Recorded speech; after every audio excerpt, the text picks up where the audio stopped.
귓등으로 들어도 돈이 되는 절세 수다방 귓등돈입니다. 야. 네, 안녕하세요. 이제 익숙하시죠, 여러분? 저는 진행을 맡고 있는 전 경제부 기자이자 현 프리랜서인 김선경이라고 합니다. 네, 소개 저는 해주세요. 텍스워치 신문을 만들고 있는 이상원입니다. 네, 어서 오세요. 오늘 주제가 세금 내용을 할 건데 굉장히 핫하고 재밌는 주제를 꼽았습니다.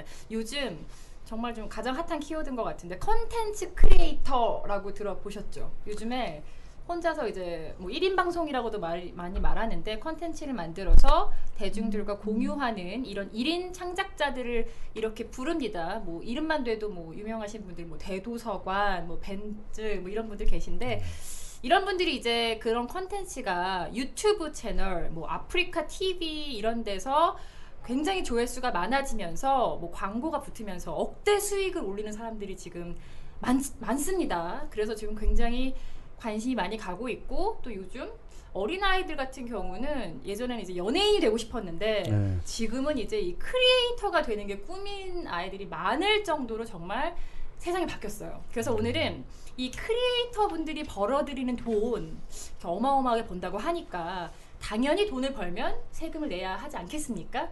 그래서 이 부분에 대한 세금을 좀 짚어보려고 하는데요.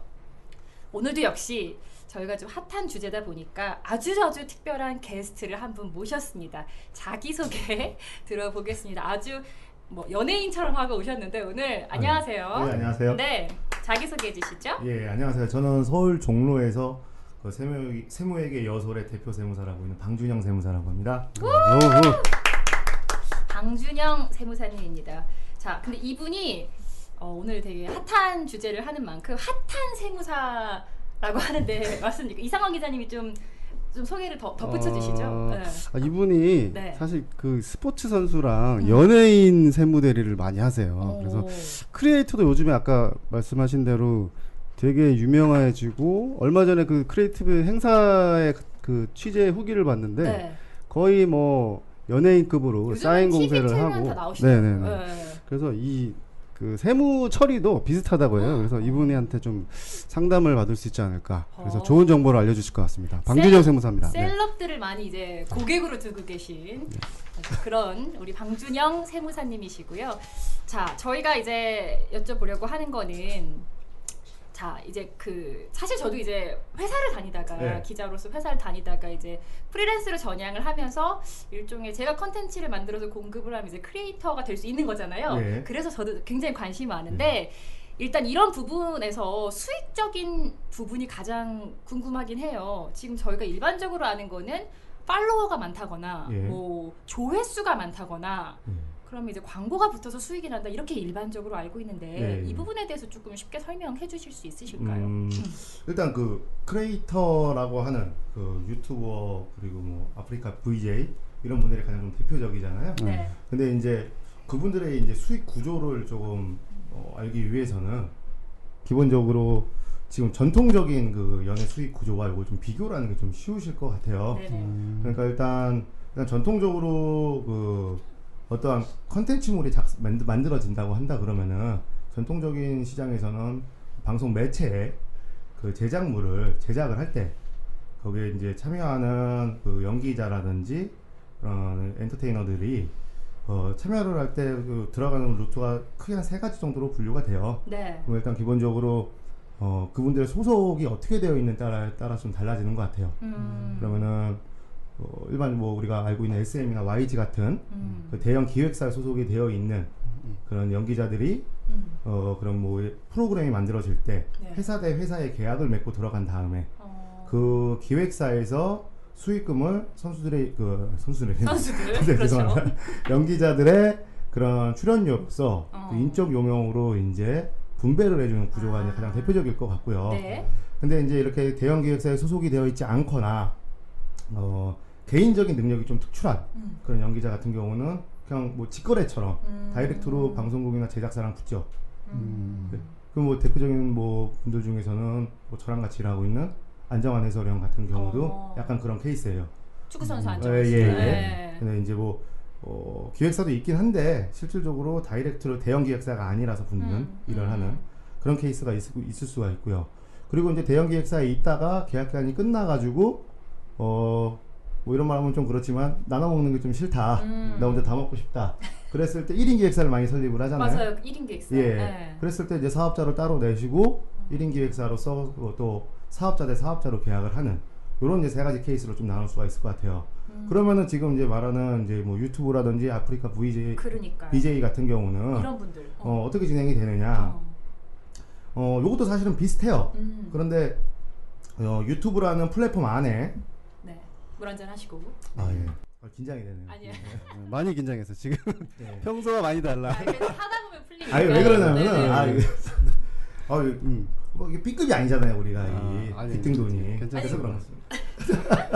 편하게 하시면 됩니다. 예. 그래가지고 이제 그 유튜브 같은 경우는 채널 자체가 거기에 참여하시는 분들이 플랫폼 안에 컨텐츠를 만들 때 아무나 참여할 수가 있어요. 사실은 맞아요. 계정만 만들고 내가 들어가면은 참여를 하는데 MCN이라 그러죠. 네. 좀 대형 팔로워를 많은 팔로워를 거느리신 분들은 지금 말하는 YG 전통적인 YG나 SN 같은 매니지먼트사가 했던 역할을 네. MCM 사업자라는 분들이 대행을 해줘요. 하시는구나. 예. 그래서 유튜브의 모회사인 구글과 네. 계약을 맺죠. MCN 사업자가. 그래가지고 구글에서 그 광고 콘텐츠 애드센스 같은 게 나오게 되면은 그 수익을 일단 기본적으로 MCN 사업자가 홀딩을 했다가 거기에서 그 크리에이터들한테 분배를 해주는 이런 형태를 가요. 그러니까 그 크리에이터 세계에도 지금의 엔터업계 기획사 같은 역할을 하는 그렇죠. 존재가 있다는 그렇죠. 거잖아요. 그럼 저희가 알만한 뭐 기업들이 하고 있는 일단 가장 뭐 업계를 지금 대한민국 상에서는 뭐 해외에 되게 유명한 MCN 사업자들은 뭐 논외라고 하더라도 네. 일단 CJ ENM 같은 경우 그리고 아프리카 TV도 사실은 자기의 플랫폼도 가지고 있으면서 네. 그런 MCN 사업자를 두 개를 겸용을 해요. 아프리카 같은 경우는. 그래서 아프리카 TV 같은 경우는 자기 컨텐츠에서 그 컨텐츠를 팔기도 하고 네. 이걸 유튜브랑 계약을 해가지고 또 관리도 해주고 그리고 뭐 알만한 뭐 판도라 TV 뭐 이런 데도 있고요. 네. 그리고 이제 뭐 핫한 데들이 있긴 한데 뭐 그런 것들은 뭐 어찌 됐건 간에 뭐 계속 이제 뭐 그 시장 자체가 이제 커져가고 있는 상태예요. 그러면 또 역으로 아까 말씀드린 것처럼 1인 기획사라든지 네네네. 그 지금 뭐죠? 그 개인이 직접적으로 유튜브랑 일을 할 수 없느냐? 할 수 있죠. 충분히 할 수 네. 있죠. 근데 이제 가상 요즘에 이제 그 유튜버 세금 치면은 네. 검색 포털 같은 데다가 나오는 가장 이슈가 되는 분들은 네. 그런 분들이에요. 소속되어 있는 분들. 소속 안 되어 있는 분들 분들. 사실은. 아. 왜냐면은 이제 소속이 되어 있는 분들 같은 경우는 국내 그 MCN 사업자에서 그 출연료를 뿌려줄 때 세금을 세금을 일단 정리하고. 원천 징수를 하고 국세청에 통보가 되는데 네. 그러니까. 지금 소속이 안 되어 있으신 분들 같은 경우는 구글에서 정산을 하고 돈을 송금을 해준단 말이에요. 네. 그럴 때 이게 세원이 포착이 되느냐 안 되느냐 이슈 때문에 그러니까. 가장 이제 문제가 되는 거예요. 그러니까 그 페이스북이나 구글이나 인스타 이런 게 다 외국계 기업이니까. 그렇죠. 구글세라고 하잖아요. 그러니까 그런 구글세 문제도 네. 있고 예. 국세청에서 파악을 못할 것 같은데 아예 이제 그, 지금 이게 애매한 부분이에요. 지금 이제 원래대로 한다 그러면은 이렇게 이제 우리나라 세법은 항상 후행하잖아요. 네네. 이 유튜브 같은 것도 굉장히 이제 시장이 먼저 생겼고. 예, 그 시장이 먼저 생겼고 그걸 쫓아가질 못하는 상황이기 때문에 맞아요. 보통 이런 상황이 벌어지면 OECD에서 조세 모델 같은 거를 그 규범 같은 거를 제정을 해요. OECD 예, 나왔습니다. 네. 항상 모든 이 국제 조세 문제는 OECD 조세 모델에서 가이드를 제시를 하거든요. 네네. 근데 이제 원체 이 미국의 파워가 세다 보니까 보니까. 그 부분에 대해서 아직까지도 우리나라뿐만이 아니라 뭐 영국이나 독일들도 논의가 되기가 쉽지는 않은 거예요. 그러니까 구글에서 정말 뭐 절대적인 수익을 올려도 우리나라에서 그거를 뭐 파악이 안 되니까 세금을 못 물려서 이제 구글세 이슈가 있는 것처럼 유튜브라는 채널도 결국 모 회사인 구글에 소속이 돼 있고 거기서 아무리 수익을 올려서 이제 크리에이터들한테 돈을 준다고 해도 그거를 국세청에서 파악할 길이 현재는 없다는 상황인 거잖아요. 그러니까 뭐 일단 국세청에서 얘기하는 거는 일단 이제 외화 송금이 10,000불 이상 뭐 일어나면은 다 보고가 되니까요. 네네네. 그래서 이렇게 하는데 그 관점 밑에 있는 분들이 조금 그쵸. 문제인 거죠. 그러니까 이제 좀 사각지대. 근데 이거는 뭐 어느 세금을 놓고 봐도 다 있긴 해요. 그쵸. 근데 이제 뭐 차차 나아지긴 하는데 그렇다고 해가지고 뭐 세금을 안 내는 게 맞을 수 있느냐? 그건 사실은 좀 아니라고 봐요. 그러면은 네. 제가 일단 조금 짚고 예. 넘어갈 건데, 일단 앞에서 이제 구조에 대해서 좀 설명을 간략하게 예. 해주셨는데, 그럼 저희가 알만한 스타 유튜버들 예. 그런 분들은 대부분 그 MCN 사업자랑 계약이 되어 있는 상황인 건가요? 대부분이 그렇죠. 아, 그러니까 대부분이 큰 돈을 버시는 분들은 예. 대부분 이제 회사랑 계약이 돼 있어서 아마 예. 세금 부분이 정산이 될 거고, 예. 이제 그 외에 좀 그런 이제 그 아까 만불 밑에 수익을 올리고 계시는 유튜버 분들께서는 이제 세금을 자기가 수익을 올렸으니까 그거를 세금을 이제 신고해야 되는 상황인 건데, 예. 자, 이 세금 신고를 아까 말씀하신 네. 것처럼 국세청에서 지금 완벽하게 파악을 못하다 보니까 예. 이거를 꼭 해야 할까? 그냥 넘어가도 되지 않을까? 싶기도 한데. 근데 이제 그게 이제 조금 네. 이제 그 제가 이제 사실은 오늘 이제 자리를 마련한 것도 네. 연예인이나 크리에이터를 전통적인 시장이 아닌 현재 그쵸. 시장에서는 하나의 엔터테이너로 보기 때문에 네. 제가 이제 초청을 해주신 것 같은데, 수익 모델이 사실은 조금 달라요. 유튜브 같은 경우는 사실 전통적인 엔터테이너들은 인적 영역이라 그래가지고 자기가 하고 있는 연애라든지 가수라든지 작곡 그런 활동에 따라서 수익을 받지만, 네. 유튜버들은 애드센스라고 하는 네. 유튜브의 광고 대행사가 그쵸. 광고를 자기의 컨텐츠에 띄우면서 받아들이는 소득이란 말이에요. 네. 그러면은 이거를 인적 영역 소득이라고 할 수 있겠냐라고 하는 것부터가 이제 좀 출발점이 좀 달라요. 그러니까 어떻게 보면은 광고 소득이라고 할 수가 있거든요. 네. 실질적으로는.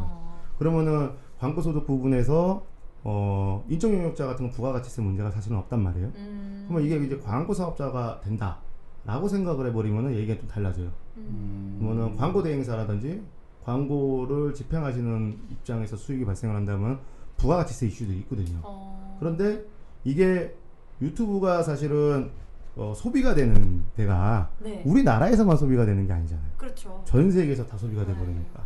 그러면 어디서 소비가 됐는지를 파악을 해서 한국에서 소비가 어떻게 되면, 파악해요? 그러니까 그게 문제인 그러니까 거죠. 이게 보니까 그러면 결국은 지금 구글세 먼저 똑같거든요. 네. 그렇죠. 구글세도 구글 코리아가 있는데 네. 이 구글 코리아의 수익이 단순하게 한국에서 발생한 것만 그쪽으로 배정할 수가 없다는 거죠. 네. 그 문제가 똑같은 개인도 마찬가지로 발생하는 거네요, 그죠? 그렇죠. 그래서 지금 이제 사실 그러면은 그 접속한 사람들이 어디서 접속을 하고 어디에서 그 소비가 됐는지는 사실은 구글은 다 가지고 있을 거예요. 그렇죠. 근데 절대 오픈을 안 하죠. 뭐 국감 때 구글 대표 나와서 영어하고 그러잖아요. 네? 사석에서는 뭐 쌍욕도 한다는데. 그러니까 약간 그런 느낌이, 이제 그런 이유 때문에 이걸 과세하기가 힘든 거가 첫 번째고, 아까 전에 뭐 잠깐 말씀드렸지만 이 접속하시는 분들이 너무 재밌어요. 저희 이제 클라이언트 중에서도 한국 무용을 하시는 분이 한 분 계신데, 그 뭐 사석엔 저랑 되게 친한 형님이에요. 근데 이분이 그 한사모라고 하는 그런 친목 단체를 만들다가 네. 자기가 동영상을 찍어서 한국무용을 걸 올려봤어요. 그러면 이제 자기가 운영하는 블로그에 있던 거를 유튜브에 연동을 시켜놨는데, 네. 한국무용을 보는 사람 없을 것 같은데, 한국무용을 보는 사람들이 접속한 나라들 블로그를 봤더니 많아요? 뭐 아르헨티나, 과테말라 뭐 이런 분들이 접속을 하는 거예요. 그러면서 그 형도 대표님도 어찌됐건 유튜브에다가 그걸 올렸더니 갑자기 연락이 온 거죠. 황생사 뭐 찍혔어 돈이. 광고가 들어왔다. 그러니까요. 그래서 자기도 이제 깜짝 놀랄 정도로 너무나 다양한 사람들이 우리의 이제 한류 콘텐츠들을 소비를 하고 있기 때문에 네. 이 부분에 있어가지고 과세를 하는 거는 무조건 맞고요. 네. 그런데 이제 지금 다시 말씀드린 것처럼 우리가 정말로 전통적인 세금의 스트럭처 안에서는 이거를 쫓아가기는 쉽지 않다. 그래서 항상 세법이 후행을 하기 때문에 그거에 맞는 거는 앞으로 진행을 해야 된다. 네. 이게 이제 대원칙이고, 좀 더 다시 나갔던 걸 다시 돌아와서 말씀을 드리면은 개인 소득에 대한 부분, 소득세 부분은 네. 국세청에서 그럼 파악을 못 한다 그러면은 신고를 하지 말아야 될까? 네. 라고 이제 생각을 네. 하시는데, 기본적으로 국세청에서는 아까 MCN 사업자만 같은 경우는 자기네들이 지불하는 금액에 대해서 원천세를 지불한 거에 대해서 지급명세서를 국세청으로 제출하기 때문에 대사가 돼가지고 신고가 안 들어오면은 즉시 나가요, 조사가. 네. 네. 그런데 이렇게 해외에서 들어오는 분 같은 경우는 국세청 세원정보과에서 유명 유튜버들이라든지 뭐 블로거 같은 경우는 모니터링을 해요, 실질적으로. 근데 실질적으로 뭐 팔로워가 많거나 그렇다고 한다 그러면은 뭐 저희 이제 뭐 블로거 중에서도 네. 신고 안 하시는 분들이 있지만 네네. 물건 파시는 분들 그분들이 세무조사를 받았다 얘기를 가끔씩 들으실 거예요. 아, 그런 것들은 그분들도 마켓 하시는 분들. 그렇죠. 네. 마켓 하시는 분들 사업자 안 내고 하셨다가 네네네. 세무조사 받으시고 다 보고 계시고. 예. 네. 그래서 이제 금액이 어느 정도 구치가 네. 금액이 네. 명품 예, 얘기 나왔어요. 예. 네네네. 나오거나 그러면은 네네네. 그런 분들은 이제 모니터링을 하기 때문에 신고를 지금 국내 세법에 맞게는 신고를 해주셔야죠. 자, 그러면 저희가 정리를 해드리겠습니다. 네. 일단 크리에이터 분들, 수익이 나시는 분들 중에서 그러면 대략 한 이 정도의 수익이 나시는 분들은 네. 신고를 하는 게 좀 안전하다. 이렇게 아. 정리를 좀 안전하지 않겠느냐 네. 이 정도로. 일단 그런 거죠. 뭐 세무사 입장에서는 네네네. 다 하셔야죠. 아, 너무 정답을 네, 얘기해 주셨어. 그런 거죠. 그래야지 저도 먹고 사니까. 그렇죠, 그렇죠. 제가 볼 때는 이거 정리를 새로 해야 될 것 같아요. 그러니까 지금 그 작은 개인들은 그 저기 MCN 사업자를 통하지 않고 예. 이렇게 작은 개인들은 어쨌든 좀 애매한 상황인 거잖아요. 혼자 하시는 제도가- 분들. 개인들이 제도가 그래가지고 만들어져요. 그 매출 규모가 몇 적은 백만 사람이 있는 사람이 있는 건 많이 아니에요. 들어와요. 네. 네. 많이 들어- 들어오신 몇 억대 네. 하시는 분에서 MCM 사업자가 아닌 아닌 분들도 분들도 굉장히 계세요. 있습니다. 그러니까 있어요. 어쨌든 그분들한테 네. 어떤 지금 저희가 음. 귓등으로 들어도 돈이 돼야 되는데 그러니까요. 절세 팁을 주기는 좀 애매한 상황인 네, 거잖아요. 일단 네. 신고를 그러니까, 하냐 마냐. 어, 네. 그 제도권에 있는 분들, 음. 그 사업자들, MCN 사업자들, 아프리카 TV나 이런 곳에서 CJ ENM이나 이런 데를 통해서 하시는 분들이 절세할 수 있는 거, 네. 그거라도 좀 지금 정리를 하는 게 그게 낫지 않을까요? 그러니까 세금 신고 그러니까 일단 그 크리에이터 활동으로 돈을 버시는 분들은 신고하시는 게 마음 편하게 방송 활동 하실 수 그렇죠. 있다라는 얘기신 거고. 네. 그렇죠. 예. 우리 이상원 기자님께서는 그렇다면 이왕 신고할 거 그렇죠. 세금을 좀 줄여보자. 그분들은 네. 뭐 예를 들면 먹방 할 때 네. 뭐 밥값도 뭐 비용 처리가 된다든지 뭐 그런 당연하죠. 그런 것도 아, 다- 진짜요? 다 당연하죠. 와 그런 것들 비용 처리 네. 되는구나. 일단 기본적으로 이 소득세법에서는 네. 실질과세 그 수익 비용 대응의 원칙이라는 게 있어요. 내가 이거를 어떠한 수익을 얻기 위해서 들어간 비용은 실질적으로도 가능하다 그러면 비용 처리를 해주는 게 맞거든요. 그러니까 지금 와. 말씀하신 것처럼 뭐 메이크업을 하는 분이라 그러면 네네. 화장품이라든지 거기 있는 시설 같은 걸 했을 때 뭐 그런 비용들 먹방 하시는 분들은 대박. 뭐 어찌됐건 간에 뭐 드시는 비용 네. 근데 뭐 벤츠인가 그분 네네. 엄청 많이 드시잖아요. 맞아요. 그 저는 사실은 조금 그냥 먹는 것뿐만이 아니라 음. 그분이 먹방을 하려 그러면은 네. 근데 몸을 유지를 하셔야 된단 운동도 말이에요. 엄청 하더라고요. 엄청 하시잖아요. 네. 그걸 소화시키기 네. 위해서. 그러면은 거기에 들어가는 뭐 퍼스널 트레이닝용 비용이라든지 우와. 운동화에 들어간 비용도 저는 충분히 비용 처리가 가능하다고 봐요. 능력 있는 세무사시다. 그럼 그 헛팝 같은 사람들 있잖아요. 네. 아이들이 뭐 네. 초통령이라고 하는데 그 헛팝 그런 분들이 네. 막 이상한 실험 같은 거 막 하잖아요. 엄청나게 비용 들여가지고. 그런 거 많이 보시나 봐요? 아니 그 요즘 보진 애들이 많이 않는데 봐요. 어린애들 사이에서 되게 유행한다 그래가지고. 저는- 그러면은 그런 네. 실험에 들었던 뭐 그런 것들도 다 비용 처리할 당연히. 수 있다는 거죠. 청구를 하면 당연히 그러면 이건요? 그래야죠. 명품 하울 하시는 분들 계시잖아요. 이게 이제 명품 몇 천만 원씩 사가지고 예. 나 이거 음. 샀어 이렇게 보여주는 사람. 예. 이것도 비용 처리 됩니다. 이건 오프 더 레코드로 얘기를 해야 될 것 같은데. 네. 그 단순히 너무 궁금해. 단순히 보여주기만 한다고 해서 비용 처리되면은 그건 좀 그걸로 이제 공유를 하고 명품에 대해서 막 역사도 설명해주고 그러고 나서 다시 또 팔 수도 있잖아요. 자기가. 짝퉁가에 그렇죠. 뭐 이런 것도 비교해주고 막 이런 게 있더라고요. 그러면 이제 그게 이제 그러면은 비용 처리가 되느냐? 네. 명품을 자산으로 잡아야 되냐 문제도 이슈죠. 네네네. 우리가 뭐 음. 에르메스 버케는 같은 걸 하나 사가지고 몇 번 쓰고 버리는 건 아니잖아요. 아우 평생 죽을 그렇죠. 때까지 자자손손 울려줘야죠. 그렇죠. 네. 근데 그런 부분도 이슈가 될 수는 있죠. 네. 근데 이제 사실 이게 제가 이제 항상 음. 뭐 말씀을 드렸던 실질과세 원칙을 놓고 보면은 공격적으로 한다면 비용 처리가 되는 게 맞다고 하지만 이게 이제 가사 경비와 자기의 자기의 만족을 위해서 쓰는 비용과 그 업무와 관련된 비용과의 경계가 되게 모호한 거예요. 그런 것 같아요. 예. 그래서 사실 뭐 저희가 이제 운동선수랑 연예인 관련돼 가지고 뭐 논문 쓰고 그럴 때 그 부분에 뭐 부분도 들어가 있어요. 가사 경비를 어떻게 처리할 것인가. 근데 우리나라에서는 그냥 수익이 대응되는 비용만 비용 처리해 준다고 나오지 그 가이드는 없거든요. 애매하구나. 근데 이제 뭐 미국 같은 경우나 영국 같은 경우는 가사 경비를 일부 비용 처리해 주는 제도도 있긴 해요. 네. 그래서 이제 그런 부분이 이제 좀 앞으로 좀 뭐 진행이 돼 봐야 되는 문제죠. 그래서 이제 아까 말씀하신 것처럼 뭐 그렇게 방송을 찍는데 들어간 비용들은 그냥 다 비용 처리해도 저는 좀 공격적으로 해도 되지 않냐라는 게 제 의견입니다. 굉장히 새로운 부분인 것 같아요. 전혀 생각지 못했던. 그러니까 크리에이터 하시는 분들은 어차피 지금 방송 제작하는데 돈이 안 들어가진 않으실 거 아니에요. 그러니까 신고를 하시고 마음 편하게 비용 처리 부분에서 오히려 혜택을 좀 누려보는 게 좋지 그렇죠. 않을까. 세무사 입장에서는 이제 또 이렇게 말씀해 주시는 거고. 그리고 이제 뭐 네. 법인이라든지 개인 사업자 등록을 하게 된다 그러면은 그러니까 그 부분도 궁금해요. 네, 좀 부가세 이슈도 있어요.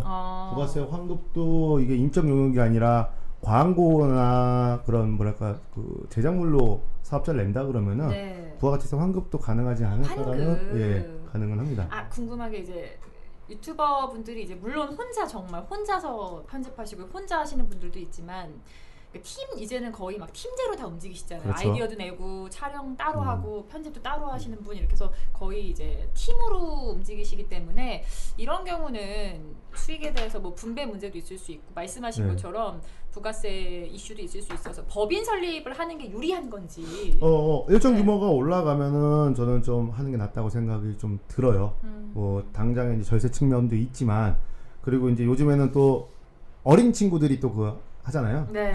그래서 이제 그런 거를 또 미성년자고 그러다 보면은 부모님들이 그걸 관리해 줄 수밖에 없는 상황이 좀 벌어져요. 그쵸. 그럴 때 그 우리나라 1세대 아이돌도 뭐 미성년 때 데뷔하고 그러면은 그걸 다 부모님들이 관리를 하고 그랬어가지고 증여 이슈가 발생을 할 수가 있어요. 그 돈을 가족끼리 뭐 사용을 했을 때 그래서 이제 그런 부분에 있을 때는 차라리 가족회사 같은 걸 하나 만들어서 그 가족회사에 소속되어 있는 걸로 해서 뭐 MCN 사업자랑 계약을 한다든지 아니면은 뭐 유튜브에 등록을 하셔가지고 운영을 하시고 거기에 들어가 있는 소속 직원들이라든지 가족들은 합당한 근로의 대가를 받으시고 그러면은 훨씬 더 유리하지 않을까. 그리고 나중에 이제 증여 플랜 같은 걸 짤 때도 괜찮을 것 같아요. 근데 법인을 안 만들고 네. 그냥 일단 애가 돈을 벌어왔어. 네, 유튜브를 막 네. 만들어서 하다 보니까. 그거를 애 이름으로 신고해야 되는 거예요? 그러면? 사실 당연히 A 이름을 신고하는 거 맞죠. 미성년자도 다 그렇죠. 미성년자 이름으로. 그렇죠. 실질적으로 미성년자들 다 뭐 연예인들 신고합니다. 그걸 부모가 자기 소득으로 신고하는 경우는 어떻게 되나요? 그게 이제 증여 이슈가 발생할 수가 있는 거죠. 나중에. 오히려. 그렇죠. 오히려. 그러니까 우리가 이제 봤을 때는 증여는 뭐 부모님이 자식들한테 물려주는 게 증여라고 그렇죠. 통상적으로 생각을 하지만 네. 실질적으로 운동선수 같은 경우들이라든지 이런 크리에이터나 연예인들 분들은 반대로 가는 경우가 많아요. 자식이 번 돈을. 그렇죠. 왜냐하면 또 우리나라 이제 운동선수 연예인들은 나라가 만들어준 게 아니라 가족이 만들어줬다는 생각이 그렇죠. 강하거든요. 그러다 보니까 그 증여 이슈 나중에 세무조사 받거나 그럴 때 항상 튀어나와요. 그러니 미리미리 좀 대비를 해서 만들어 놓는 게 좋지 않을까라는 게 이제 제 생각이죠. 그런 자식이 있으면 참 좋겠다는 생각이 네. 갑자기 들었는데. 저희 애도 네. 크리에이터 왜? 아이가 했으면 좋겠습니다. 아이가 끼가 좀 있나요? 뭐 맛만 있고요. 능력은 잘 모르겠습니다. 자 일단 오늘 정말 꿀팁이 많이 나왔는데 그럼 부모님들 같은 경우도 지금 말씀하신 것처럼 이게 네. 오히려 증여세 이슈로 묶일 수 있으니까 그렇죠. 아이들의 이름으로 네. 그때그때 신고를 하시는 게 훨씬 좋다라는 거 꼭 기억을 하셔야 될 것 같고. 그렇죠. 그리고 부모님한테 나가는 돈도 비용 처리가 가능하고. 그렇죠. 네. 정말 오늘 꿀팁이다. 네. 어. 꿀팁? 세무업계 분위기는 어때요? 이런 게 사실 신시장이잖아요. 뭐 이렇게 그렇죠. 그러다 보니까 사실 이 스트럭처, 이 생태계 자체를 모르시고 일을 하시는 분들도 계시고. 유튜브를 안 보는 사람도 계시고. 그렇죠. 네. 뭐 사실 뭐 저도 뭐 애들이 어리고 요즘에 이제 좀 주변에 있으니까 보기 시작을 한 거지. 저도 이제 좀 나이가 좀 올드 패션한 세대가 돼버려서 네. 좀 쫓아가기가 힘들어요. 네. 그런데 어찌됐건 간에 이 시장 같은 게 새로운 시장이 나왔으니 네. 여기에 맞는 과세 방법과 세무 대리인의 문제들도 좀 생각해 볼 만한 문제다. 생각이 들어요. 진짜 오늘 제가 정말 너무 관심 있는 저는 너무 관심 있는 분야고 네. 여러분도 당연히 재밌게 들으셨겠지만 이게 정말 무시할 수 없는 시장인 게 유튜브에 뭐 유튜브 수익 이렇게 검색을 해보시면 100만 팔로워를 가지고 있는 100만 조회수를 내는 유튜버들의 수익을 직접 공개를 해요 자기들이. 네. 그런 게 많아요 영상이. 그러면 정말 한 달에 뭐 몇 천만 원을 버는 게 우스워요. 그래서 정말 너무너무 깜짝깜짝 놀라거든요. 그러니까 김성경 앵커는 네네네. 그렇게 되셔야 될 것 좀 같은데. 준비를 하고 있는데 나중에 공개를 하겠고요. 네.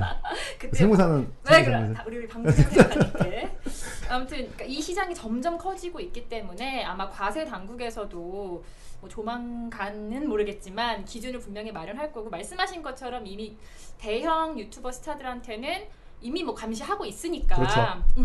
좀 마음 편하게 소득이 발생하고 있다면 신고를 하시고 말씀하신 것처럼 비용적인 면에서 혜택을 보시는 게 좀 돈이 될 것 같습니다.